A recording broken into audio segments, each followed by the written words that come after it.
Alam mo ba na ang mga alaga mong isda sa aquarium ay hindi pumipikit kahit gabi na? Subukan mong tignan ang goldfish nyo mamayang gabi.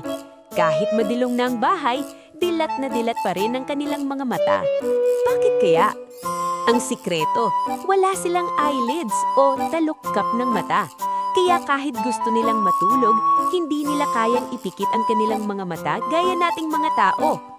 Pero huwag kang mag-alala, natutulog pa rin naman sila. Kapag nakita mo silang lumulot ang lang sa isang sulok at hindi masyadong gumagalaw ang kanilang mga buntot, ibig sabihin yan ay nananaginip na sila ng masasarap na fish food. Kaya sa susunod na makita mo silang dilat sa gabi, huwag mo silang kakatukin sa salamin ha. Natutulog lang sila ng dilat. Please subscribe and follow.